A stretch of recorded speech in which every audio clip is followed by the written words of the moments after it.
So guys welcome back in another blog. तो यहाँ मैं दिखा दूँ, अभी उतर गया है, उसका मैंने नहीं बनाया था। कल एक स्कूल का प्रोग्राम था, इवेंट था, तो ये पूरा टेंट वगैरह लगा हुआ था, ये चेयर उसका ही है। और आज क्रिकेट का ऑफ है, यहीं बैठती हूँ। सन दिखता है यहाँ से, ये देखो। तो गाइस अभी आ गए हैं हम क्रिकेट ग्राउंड में, और आराधी से पहले भी एक बार आया, सॉरी फुटबॉल ग्राउंड में, और इससे पहले भी आराधे आया था, और आज जल्दी आ गए हैं।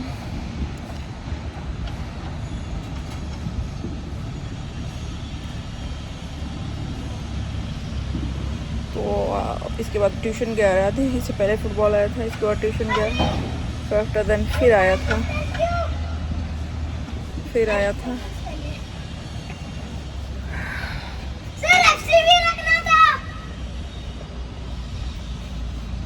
फुटबॉल आया, फिर गया ट्यूशन, इसके बाद फिर अभी उसका अभी तो एकेडमी है, इस टाइम पे 5 o'clock से स्टार्ट होता है। तो चलिए मिलते हैं नेक्स्ट वीडियो में, सॉरी थोड़ी देर में मिलते हैं, क्योंकि क्या है ना, और लोग रहते हैं ना, मुझे अनकंफर्टेबल लगता है वीडियो बनाना। ऐसे चमक रहा है।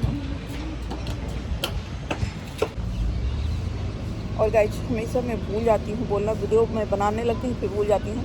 तो अभी स्टार्टिंग में मैंने ये क्लिप बाद में बनाया, अभी इस क्लिप को स्टार्टिंग में ऐड कर दूँगी कि अगर वीडियो पसंद आए तो लाइक करिए, चैनल को सब्सक्राइब करिए, और अपने व्यूज कमेंट के थ्रू ज़रूर बताइएगा। मिलते हैं नेक्स्ट वीडियो में। सो गाइस आज मैं एक इम्पोर्टेंट टॉपिक पे बात करने वाली हूँ। First of all welcome back to the channel, this is Priyanka and you are watching the Rai family. So actually ये वीडियो मैंने देखा था नेहा सचदेवा का, क्योंकि नेहा सचदेवा से बहुत तो स्नेहा सचदेवा से, सॉरी मैंने पहले नेहा बोल दिया। क्या होता है ना, मैं जब बाहर वीडियोज बनाती हूँ ना, तो मेरा वो जो माइंड होता है ना, बहुत डाइवर्ट होता रहता है। तो स्नेहा सचदेवा का मैंने वीडियो देखा था। स्नेहा सचदेवा ने से किसी ने पूछा था, क्योंकि पारस ठकराल की अभी हो चुकी है शादी, ये देखो व्यूज कितना अच्छा आ रहा है ना।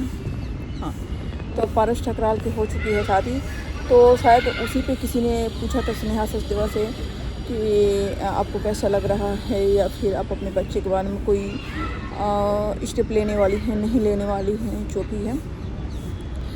तो मैं ये बोलूँगी कि भाई पता नहीं क्यों स्नेहा को ये चीज़ बुरी लगी थी।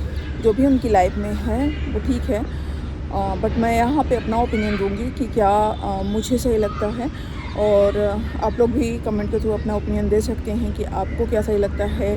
आपको स्नेहा की बात सही लगी, या फिर आप लोगों के क्या व्यूज हैं वो आप बता सकते हैं।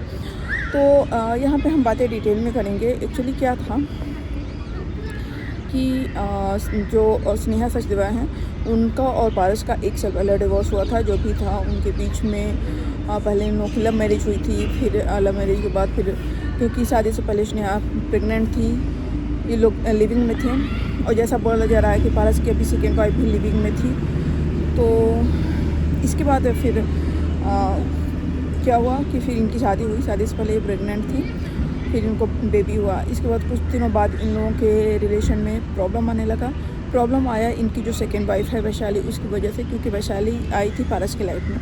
एक्चुअली पारस और स्नेहा का रिलेशन बहुत पहले ख़राब होने लगा था, और इसके बाद फिर क्या होता है, रिलेशन ख़राब होता है और टूटने में टाइम लगता है। तो जब वैशाली आई तो इनका रिलेशन ख़राब होने लगा था। बोला जाता है कि पारस स्नेहा को वैसे भी लाइक नहीं करते थे। उसका रीज़न था कि स्नेहा की हाइट काफ़ी कम थी, और मतलब दोनों बिल्कुल अपोजिट हैं। पारस की हाइट एक नॉर्मल हाइट से काफ़ी लंबी है, और स्नेहा की हाइट जो है वो 4.9 है, और पारस की हाइट शायद 6+ है। और 6 फीट प्लस। तो दोनों ही मतलब थोड़े से अपवाद स्वरूप हैं, क्योंकि 6 के बाद जो हाइट होती है ना वो अच्छी नहीं दिखती है, और उस हाइट की लड़की मिलना भी मुश्किल होता है, पार्टनर मिलना। तो दोनों कपल देखने में भी थोड़ा सा लगता था, क्योंकि स्नेहा बहुत छोटी दिखती थी, स्नेहा जो एक्सेप्ट भी करती हैं। और फिर मतलब एक ही सिर्फ हाइट नहीं हो सकता है, क्योंकि हाइट में बहुत हस्बैंड वाइफ होते हैं जो छोटे होते हैं, और लुक वाइज, क्योंकि अगर इन्होंने शादी किया तो वो तो हाइट देख के किया होगा, ऐसा नहीं कि शादी किया है तो हाइट पता नहीं होगा। इसके बाद फिर क्या हुआ कि इन लोगों का अपना जो भी मारपीट हुआ, फिर स्नेहा अपने घर चली गई, फिर पारस इनके घर आए, फिर पारस का वीडियो वायरल हुआ था। उस टाइम पे स्नेहा ने बनाया था कि घर पे आके जो धमके उनके दे के गए थे, और इसके बाद फिर स्नेहा के चैनल्स इन्होंने डिलीट कर दिया था। तो बहुत कुछ हुआ लास्ट ईयर। और इसके बाद फिर पारस अपनी लाइफ में, मतलब उनकी तो गर्लफ्रेंड थी ही, और इसके बाद स्नेहा अपनी लाइफ में बिजी हो गई। तो पारस अपने जो अभी की लाइफ है उसको बहुत सीक्रेट रखे हुए थे, स्टिल शादी के 2 महीने बाद तक सीक्रेट रखे हुए थे, क्योंकि शादी का जो वीडियो भी उन्होंने डाला था वो भी उन्होंने अपनी वाइफ को मास्क वगैरह पहना के डाला था, जिसमें स्नेहा ने बता दिया था, जो मास्क का वीडियो आया था उस पर स्नेहा ने बता दिया था कि हाँ ये वैशाली ही है जिसकी वजह से हमारी लड़ाई हुई थी, जो हमारे मतलब कि जब हम और पारस साथ में थे तभी ये दोनों का अफेयर चलने लगा था। तो क्या हुआ कि इधर स्नेहा कुछ भी अपना पर्सनल नहीं बताती हैं, वो जो भी ब्लॉग बनाती हैं वो अपनी फैमिली के साथ, अपनी मम्मी और अपनी बहनों के साथ बनाती हैं। बट आज नहीं, पहले हम बात करते हैं स्नेहा का एक वीडियो जिसमें उन्होंने बोला था कि आज मैं सारे सवालों का जवाब देती हूँ। तो उसमें उन्होंने बोला था कि प्लीज़, अगर आप देखो इन लोगों का क्या है ना, थंबनेल बहुत बड़े डालते हैं, क्योंकि हर जो सब्सक्राइबर हैं या व्यूअर्स हैं उनको इंतज़ार था कि भाई पारस की शादी के बाद स्नेहा का क्या रिएक्शन है। तो वो थंबनेल ऐसा था जिसमें ये समझ में आया कि हाँ चलो ये कुछ बताएगी, बट उसमें स्नेहा ने उस बड़े से थंबनेल में, मतलब पूरा थंबनेल का सिर्फ उन्होंने एक लाइन में बता दिया कि भाई जो भी ये चीज़ है हमसे नहीं पूछिए उनके बारे में, क्योंकि मैं बात नहीं करना चाहती उस टॉपिक पे। और उन्होंने बोला कि भाई आप लोग नहीं पूछिए, लाइफ में मूव ऑन हम भी हो चुके हैं, सबको प्रॉब्लम होती है इस टॉपिक पे पूछने पे, तो आप लोग इस टॉपिक पे बात मत किया करिए। इसके अलावा आप जो भी बात करेंगे मैं बात करूँगी, बट इस टॉपिक पे मुझे बात नहीं करनी है। तो मेरा उनसे ये पूछना है कि भाई ठीक है आप लाइफ में मूव ऑन हो चुकी हैं, ठीक है अच्छी बात है, बट यार एक माँ कैसे भी अपने बच्चे के लिए नहीं लड़ेगी, बच्चे को छोड़ के मूव ऑन हो सकती है। ठीक है, वो बताती हैं कि मैं रोती हूँ बट वीडियो में नहीं दिखाती हूँ, बट नहीं हो पाता यार इतना। कोई कैसे, मतलब एक कहा भी जाता है कि माँ बहुत कमज़ोर होती है, बहुत ज़्यादा कमज़ोर होती है, और तुम्हारा बच्चा है, तुम अपने बच्चे से मिल भी नहीं पाती हो, उससे बात नहीं कर पाती हो। देखो स्नेहा के साथ बुरा तो हो रहा है, बट क्या स्नेहा ने फ़ाइट किया? पारस के पास बच्चा है तो क्या स्नेहा ने उसके लिए कुछ फ़ाइट किया? स्नेहा का कहना है कि मैं लाइफ में मूव ऑन कर चुकी हूँ। तो भाई मूव ऑन करने के लिए क्या सिर्फ वो स्नेहा जैसा बताती हैं कि मैं लाइफ में मूव ऑन कर चुकी हूँ, तो क्या लाइफ में वो मूव ऑन करने के लिए उनको सिर्फ खुद को लेके चलना था, अपने बच्चे को लेके नहीं चलना था?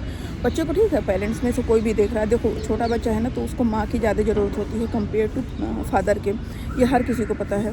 बट ठीक है जो भी है उनका रिलेशन, लेकिन एटलीस्ट इनको इतना तो समझना चाहिए कि एक बच्चे को ना उसकी माँ की बहुत ज़्यादा ज़रूरत होती है।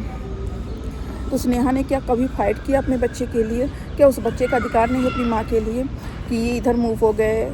जो भी है, जैसा इन्होंने आज एक थंबनेल डाला हुआ था आज के वीडियो में कि मेरे बॉयफ्रेंड ने दिया मुझे लव बाइट, तो यार वो जब बच्चा बड़ा होगा तो उसके ऊपर क्या इफ़ेक्ट पड़ेगा? ठीक है, ये अपनी लाइफ में बिजी, वो अपनी लाइफ में बिजी, ठीक है, इनका बॉयफ्रेंड नहीं होगा, मुझे पता है कि वो थंबनेल कंट्रोवर्शियल होगा या फिर बॉयफ्रेंड होगा, बट उस वीडियो में ऐसा कुछ नहीं दिखाया गया होगा। बट क्या होता है ना कि मेरा मानना ये है कि जैसा वो बोल रही थी ना कि लाइफ में मूव ऑन हो जाना चाहिए, मूव ऑन होना बुरी बात नहीं है, लाइफ में मूव ऑन होना चाहिए, बट मतलब जो अपने हैं ना उनको उनके बारे में भी सोचना चाहिए। अकेले मूव ऑन करना बहुत ईजी होता है, बट जो साथ में है, बच्चा है, उसको छोड़ के मूव ऑन करना ईजी है। बट ये कैसे पॉसिबल है कि एक माँ को अपने बच्चे की याद नहीं आती होगी, या बच्चे को छोड़ के, उनका यही कहना था कि मैं अब अपने बच्चे को छोड़, क्योंकि लोग पारस के बारे में नहीं बोलते हैं, लोग हृदय के बारे में ही बोलते हैं, इनका जो बेटा है, कि भाई तुम, अब तो उन्होंने दूसरी शादी कर लिया, क्या तुम अपने बच्चे को लोगी? लोग यही पूछ रहे थे। तो इस पे ही उनका था कि भाई कोई मुझसे उस बारे में नहीं पूछे, मैं मूव ऑन कर चुकी हूँ। तो मुझे समझ में नहीं आता कि भाई कैसे मूव ऑन आप कर सकते हो। क्या आपको अपने बच्चे का वीडियो देख के भी बुरा नहीं लगता? क्या आपको नहीं लगता कि सारे लोग गोद में लिए हैं, आप भी लो? या फिर आपको ये नहीं लगता कि जिस इंसान ने आपके साथ इतना बुरा किया, आपका बच्चा उसके साथ है? या फिर आपको ये बुरा नहीं लगता कि जिसकी वजह से, मतलब कि जो पारस की सेकेंड वाइफ है, कि जिसकी वजह से आपका घर टूटा, उसके साथ आपका बच्चा खेल रहा है, उसको माँ बोल रहा है, और आपका अधिकार है लेकिन आपको ये हक नहीं मिला, तो आपको बुरा नहीं लगता है? देखो, मैं चीज़ें कुरेदना तो नहीं चाहती, बट मुझे लगता है कि उस बच्चे का हक है अपनी माँ से मिलने का। तो इस चीज़ के बारे में स्नेहा को सोचना चाहिए कि बच्चे को छोड़ के आप कैसे मूव ऑन कर सकते हो, क्योंकि आप सिंगल नहीं हो। और इस चीज़ को पारस को भी या फिर उनकी फैमिली को भी सोचना चाहिए कि आप एक बच्चे का अधिकार छीन रहे हो। अभी वो बच्चा है, कुछ नहीं कर सकता, जैसे आप लोग करोगे वैसे ही रहेगा, बट वो बच्चा जब बड़ा होगा तो उस पर क्या इफेक्ट पड़ेगा? एक रिलेशन को ये क्या समझेगा कि रिलेशन बस ऐसे ही है? पता है, इतना, मतलब ये लोग बोलते हैं ये इन्फ्लुएंसर है, ये इन्फ्लुएंस करते हैं, क्या इन्फ्लुएंस करते हैं कि रिलेशन, अभी अब देखिए, इसका इससे रिलेशन है, इसका इससे रिलेशन है, एक किसी ने 2 शादी कर लिया तो कोई उसको चीट कर रहा है। मतलब ये पूरी सोसाइटी को, और सब्सक्राइबर कितने हैं? मिलियंस में इनके सब्सक्राइबर्स हैं। तो मिलियंस ऑफ लोगों को ये इन्फ्लुएंस कर रहे हैं कि रिलेशन के साथ कैसे खिलवाड़ करना चाहिए, रिलेशन के साथ किस चीटिंग कैसे करनी चाहिए। रिलेशनशिप का कोई मतलब नहीं है, एक हस्बैंड वाइफ रहते हुए भी हम दूसरे रिलेशन में आ सकते हैं। बच्चे का कोई इंपॉर्टेंस नहीं है लाइफ में, हम जब चाहें अपना डिसीजन ले सकते हैं। देखो, एक हस्बैंड वाइफ में प्रॉब्लम हमेशा होती है, और मोस्टली जगह होती है। बहुत कम कपल होंगे कि जिनके बीच में प्रॉब्लम नहीं होती होगी, बट वो अपने बच्चे का सोच के ना कंप्रोमाइज़ करते हैं, लाइफ में सेटलमेंट करते हैं, एक दूसरे को समझते हैं। बट यहाँ पे क्या है, सोशल मीडिया पे देखो कि थोड़ी सी प्रॉब्लम हुई, हम अलग हो गए। और यहाँ पे जैसे पारस के ने किया कि भाई वो तो शादीशुदा होते हुए भी एक वाइफ नहीं पसंद आई तो दूसरी से शादी कर लिया, अब दूसरी नहीं पसंद आएगी तीसरी से कर लेंगे। और उनका तो यही रहता है कि शादी करो और शादी के नाम पे व्यूज़ खूब लो, क्योंकि हर शादी को वो कंट्रोवर्शियल और ऐसे मतलब स्टेप बाय स्टेप दिखाना, एकदम मतलब स्लोली ओपन करना, मतलब उनकी हर शादी कंट्रोवर्शियल रही है ओवरऑल। ये हम बोले तो क्या ये इनके लाइफ में सिर्फ जो रिलेशन है वो सिर्फ यूट्यूब तक है, सोशल मीडिया तक है, इनके कंट्रोवर्सी के लिए इनके सक्सेस की एक सीढ़ी है। तो ये क्या इन्फ्लुएंस कर रहे हैं सोसाइटी को, आई डोंट नो। लेकिन हाँ भाई, आप जितना भी इन्फ्लुएंस कर रहे हो उसके बेस पे मैं ये कह सकती हूँ कि आप गलत इन्फ्लुएंस कर रहे हो। आप जो सोसाइटी है ना उसको हमेशा गलत मैसेज दे रहे हो। और आप फिर अगर कोई कुछ बोल देता है आप लोगों के बारे में, तो आप बोलते हो कि कोई ऐसे बोलता है, कोई हमारे मैटर में क्यों बोलता है, आप लोग नहीं बोला करो, हम मूव ऑन कर चुके हैं।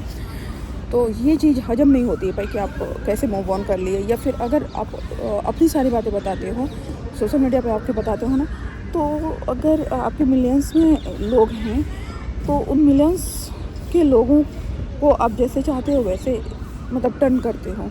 कभी बोलते हो प्रॉब्लम सुनाते हो तो वो प्रॉब्लम सुन ले, जब आप गलत होते हो तो आप बोलते हो कि भाई बोलने का अधिकार नहीं है। ये तो बहुत गलत चीज़ है। चलिए ठीक है, तो मुझे ये चीज़ बहुत बुरा लगा स्नेहा का भी कि भाई जैसे उनके वीडियोज़ देखिए तो वीडियोज़ में कहीं भी नहीं लगता है। अब आप बोलेंगे प्रोफेशनली वो नहीं दिखाती हैं, पर्सनली वो तकलीफ में होती हैं, बट वो चीज़ दिख जाती है यार, कहीं ना कहीं दिख जाती है। और एक माँ इतनी स्ट्रॉन्ग नहीं हो सकती है, तो ये चीज़ उनके फेस पे, उनकी लाइफ में कहीं नहीं दिखता है। वो अपनी लाइफ एंजॉय कर रही हैं, पारस कहीं और अपनी लाइफ एंजॉय कर रहे हैं। ठीक है, बच्चा है, अभी बच्चा नहीं समझ रहा है, लेकिन जितना प्यार एक माँ अपनी माँ करती है ना, उतना प्यार इस दुनिया का कोई भी इंसान किसी बच्चे को नहीं कर सकता है। ठीक है, कहा भी जाता है कि एक बच्चे का अधिकार होता है कि उसको माँ बाप दोनों का प्यार मिले। तो ये पता नहीं सोसाइटी को क्या मैसेज दे रहे हैं। मैं इस चीज़ से एग्री बिल्कुल नहीं हूँ। मैं मानती हूँ कि लाइफ में मूव ऑन करना चाहिए, लेकिन मूव ऑन आपको अपने हस्बैंड से करना चाहिए जिसने आपके साथ गलत किया। बट जो आपका अंश है, जिसको आप इस दुनिया में लाए हो, उससे मूव ऑन करने का मतलब मुझे समझ में नहीं आया। अगर आप लोगों को समझ में आएगा ना, मुझे बताइएगा। चलिए मिलते हैं नेक्स्ट वीडियो में, टिल देन बाय बाय।